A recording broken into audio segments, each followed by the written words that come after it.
Welcome to Shriji food. मैं हूं मनीषा ठक्कर।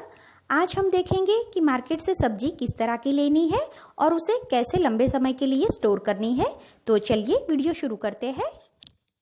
सबसे पहले हम देखेंगे कि जो पत्तों वाली सब्जी आती है उसे किस तरह से स्टोर करना है। तो यहाँ पे मैंने एक पालक की भाजी का बंच लिया है। पालक की भाजी को पहले साफ कर लेंगे और अगर पालक की भाजी में पानी है या मॉइस्चर बहुत ज़्यादा है तो पहले उसे पेपर नैपकिन पे या न्यूज़पेपर पे फैला दे और ड्राई कर दे और इस तरह से पत्तों को साफ कर ले। कभी भी पालक की भाजी में इस तरह का पीला जो पत्ता पड़ गया हो, जो खराब हो, वैसा पत्ता आप स्टोर करने में यूज़ ना करें, नहीं तो वो दूसरी भाजी को भी खराब कर देता है। पेपर नैपकिन मैंने लिया है। 2 पेपर नैपकिन मैं इस तरह से फैला देती हूँ और उसके ऊपर जो हमने भाजी साफ की है वो हम ले लेंगे। कभी भी भाजी को हमें वॉश करने के बाद स्टोर नहीं करना, क्योंकि अगर आप भाजी को वॉश करके स्टोर करोगे तो उसमें से बहुत सारा मॉइस्चर रिलीज होगा और भाजी 1 से 2 दिन में ही खराब हो जाएगी। तो भाजी को जब भी आपको यूज़ करना हो उस टाइम पे ही आप उसे वॉश करके फिर यूज़ करें। तो अभी मैंने भाजी को बिना वॉश किए ही इस तरह से साफ करके पैक किया है। जो पैकेट जैसा हमने बनाया है उसे हम जिपलॉक बैग में रख देंगे। सेम उसी तरह से मैंने मेथी की भाजी ली है और मेथी की भाजी को भी आपको अच्छी तरह से साफ कर लेना है, लेकिन वॉश नहीं करना। पेपर नैपकिन में हम इस भाजी को पैक करेंगे। अगर ज़्यादा क्वांटिटी में आप सब्जी लाए हैं तो हमने जैसे पैकेट बनाए हैं उस तरह से आप 3-4 पैकेट बना के भी एक बड़े जिप पाउच में रख सकते हैं। जिप पाउच में रखने से वो जगह भी कम यूज़ करता है फ्रिज में और आसानी से आप लंबे समय तक उसे स्टोर भी कर सकते हो। तो इस तरह से पैकेट बना के हम जिपलॉक बैग में रख देंगे। जिपलॉक बैग आपको किसी भी स्टेशनरी शॉप पे आसानी से मिल जाता है। अब देखते हैं कि धनिया को किस तरह से स्टोर करना है। तो यहाँ पे मैंने हरा धनिया का 2 बंच लिया है। धनिये को हमेशा उसका थोड़ा डंडल रहे उस हिसाब से आप उसे साफ करें। कभी भी सिर्फ उसके पत्ते यूज में ना ले, क्योंकि उसके डंडल में बहुत सारा कैल्शियम और विटामिन होता है। धनिया को साफ करने के बाद आप फिर से एक बार चेक कर ले, कोई भी पीला पड़ा हुआ कोई पत्ता उसमें हो तो उसे आप हटा दे। धनिये को भी आप 2 तरीके से स्टोर कर सकते हैं। अगर ज़्यादा क्वांटिटी में आप लाते हैं धनिया तो जो एक्स्ट्रा धनिया है उसे आप जिपलॉक बैग में रखें ताकि वो जगह कम यूज़ करेगा। और रूटीन का जो आपका धनिया होता है यूज़ करने का, जो आप 4-5 दिन यूज़ कर सको, उतना धनिया आप डिब्बे में स्टोर करके रख सकते हो। तो इसे यूज़ करने के लिए मैंने छोटा वाला जिप पाउच लिया है और जो बाकी का धनिया बचा है उसे हम डिब्बे में भरेंगे।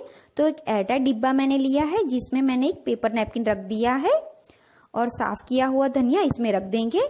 2-3 दिन में आपको धनिया और पेपर नैपकिन दोनों चेक करना है। पेपर नैपकिन अगर गीला हो गया है तो उसे भी चेंज कर ले और भाजी को भी चेक करे, कोई पत्ता पीला हो गया है तो उसे भी हटा दे। धनिया या भाजी इस तरह से 10 से 12 दिन तक अच्छे रहते हैं। अब देखते हैं कि हरी मिर्च को किस तरह से स्टोर करना है।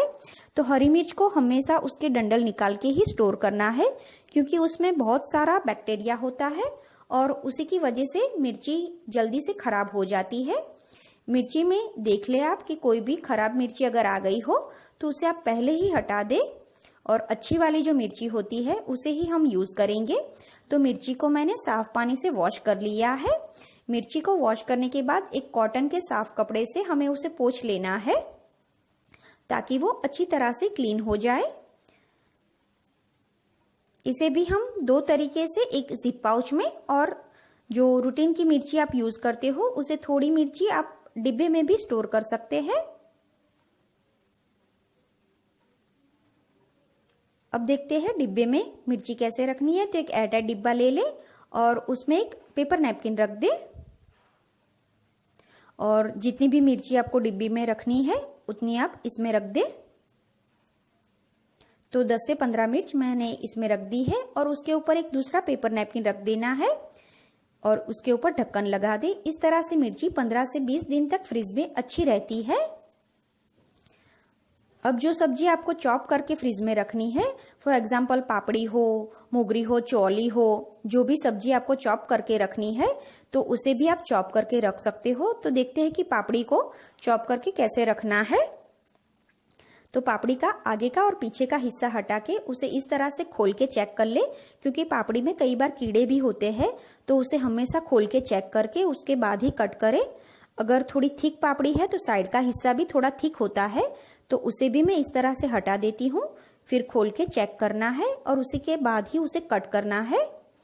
तो इस तरह से मैं पापड़ी को कट करके रेडी कर लेती हूँ। पापड़ी कट होके रेडी हो जाए उसके बाद एक एयरटाइट डिब्बा ले ले, उसमें पेपर नैपकिन रख दे। जो भी सब्जी आपको स्टोर करनी है चॉप करके, वो इस तरह से आप डिब्बे में रख सकते हो। मैंने अभी एक ही सब्जी आपको चॉप करके पापड़ी की बताई है, उसी तरह से आप और भी रख सकते हैं। अब देखते हैं कि जो टिंडोरा आता है उसे हमें किस तरह से स्टोर करना है।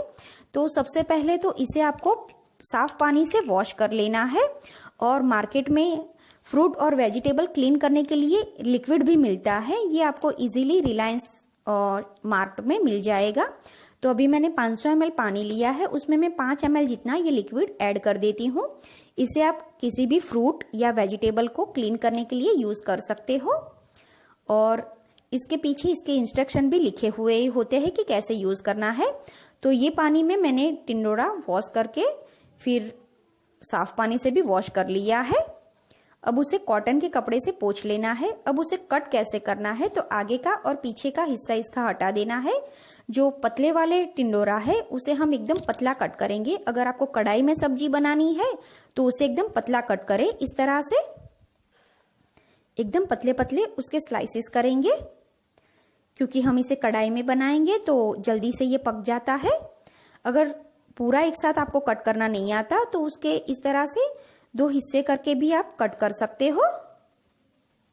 अब देखते हैं कि इसकी सब्जी अगर आपको कुकर में बनानी है तो उसको कैसे आप कट करोगे। तो उसके लिए उसे थोड़ा थिक रखना होता है।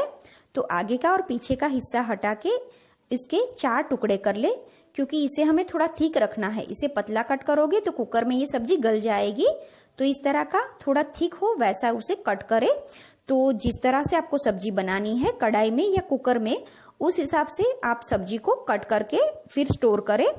इसे भी मैं एयरटाइट डिब्बे में ले लेती हूँ। तो नीचे मैंने पेपर नैपकिन रखा है। कट किया हुआ टिंडोरा इसमें ले लेंगे। अगर सुबह में आपको टिफिन में ये सब्जी बनानी है तो डिब्बा बाहर ही रखे, नहीं तो उसे फ्रिज में रख दे। 1 वीक तक ये सब्जी अच्छी रहती है। अब देखते हैं कि कैप्सिकम को कैसे स्टोर करना है। तो इसे मैंने वॉश करके फिर रखा है ताकि ये ड्राई हो जाए। अब कॉटन के कपड़े से मैं इसे पोंछ लेती हूँ। इसके भी हम स्टेम हटा देंगे इस तरह से।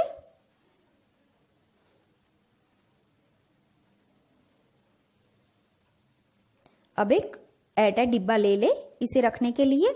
अगर फ्रिज में कम स्पेस है तो आप डिब्बे के बदले बताया उस तरह से जिप पाउच भी ले सकते हैं।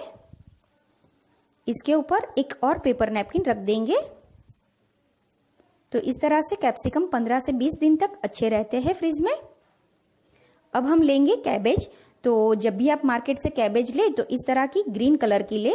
व्हाइट कलर की कैबेज भी आती है जिसका टेस्ट अच्छा नहीं होता। ग्रीन वाली कैबेज पक भी जल्दी जाती है और टेस्ट में भी अच्छी होती है।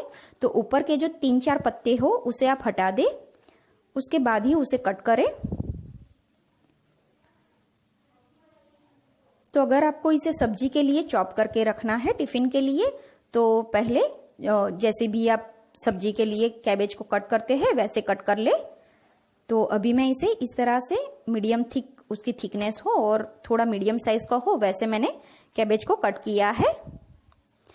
और सुबह में जब मैं इसकी सब्जी बनाऊंगी तब इसे वॉश कर लूंगी। और आगे का जो थोड़ा थिक वाला जो पोर्शन होता है उसे मैंने यूज नहीं किया। एयरटाइट डिब्बा लिया है और उसमें एक पेपर नैपकिन रख दिया है। तो इस तरह से जितनी भी कैबेज आपको चॉप करनी है चॉप करके उसके ऊपर पेपर नैपकिन रख दे। तो अगर सुबह में यूज करना है तो डिब्बा बाहर ही रखे, नहीं तो फ्रिज में 1 वीक तक ये अच्छा रहता है। अगर आपको सुबह में लंच बॉक्स में चाइनीज बनाना है या रैप या फ्रैंकी बनाना है और उसके लिए जूलियन कट कैबेज आपको चाहिए तो उसे भी आप सेम उसी तरह से लंबा सा कट कर ले। इस तरह से आप कट कर लोगे तो आपका काम भी आसान हो जाता है सुबह में। तो आप देख सकते हैं इसे मैंने लंबा और पतला कट कर लिया है। जैसे हमने ये कैबेज को स्टोर किया सेम वैसे ही इसे आप डिब्बे में स्टोर कर सकते हो। अगर घर में 2 ही फैमिली मेंबर है या छोटा फैमिली है तो कई बार जो पूरा हम लाते हैं कैबेज वो यूज नहीं होता, तो इस तरह का क्लीन रैप मार्केट में मिलता है। उसे आप जो भी कैबेज या कॉलीफ्लावर जो भी बचा हो उसके ऊपर आप ऐसे ही उसे लगा दे। खुला रखोगे कैबेज को फ्रिज में तो वो ड्राई हो जाएगा, फिर आप यूज नहीं कर पाओगे। ऐसे रखोगे तो 10 से 15 दिन वो अच्छा रहता है। अब आप टमाटर अगर ज्यादा क्वांटिटी में लाते हैं तो सर्दियों के मौसम में तो अगर टमाटर को बाहर रखते हैं फिर भी वो अच्छा रहता है, लेकिन उसे इस तरह की जो जाली वाली बास्केट आती है उसमें रखें ताकि उसमें बिल्कुल भी कोई इंसेक्ट या कुछ भी ना जाए। फ्रिज में रखना है तो कोई एक बड़ा वाला एयरटाइट डिब्बा ले ले, उसमें पेपर नैपकिन रख दे और उसके बाद टमाटर उसमें रख के एक और पेपर नैपकिन उसके ऊपर रखे, इसका ढक्कन लगा दे और इस टमाटर को आप 15 से 20 दिन तक आसानी से फ्रिज में स्टोर कर सकते हो। मार्केट से जो लौकी होती है वो कैसी लेनी वो पहले देखते हैं। तो आप देख सकते हो इसके ऊपर आपको लाइन दिख रही होगी और इसकी स्किन एकदम पतली होती है। मैं नजदीक से भी पहले आपको दिखाती हूँ ताकि आपको अंदाजा रहे। आप देखोगे इसके ऊपर पतली पतली लाइन जा रही हो ऐसा आपको दिखेगा, और इसके ऊपर अगर आप नाखून लगाओगे तो नाखून का निशान तुरंत ही इसके ऊपर आ जाएगा, मतलब कि इसकी स्किन एकदम पतली है। तो ये लौकी खाने में बहुत ही बढ़िया होती है और जल्दी से कुक हो जाती है। इसके ऊपर भी मैंने क्लीन रैप लगा दिया है क्योंकि ऐसे ही रखोगे तो इसकी स्किन काली हो जाएगी और उसका पूरा मॉइस्चर खत्म हो जाता है। ऐसे आप लौकी को 10 से 15 दिन तक रख सकते हो। अगर आप मार्केट से स्वीट कॉर्न लाते हो और एक आध यूज होता है और उसके बाद दूसरा पड़ा रहता है तो उसे आप कैसे स्टोर करोगे, तो ये आगे वाला जो हिस्सा है उसे मैंने कट कर लिया है।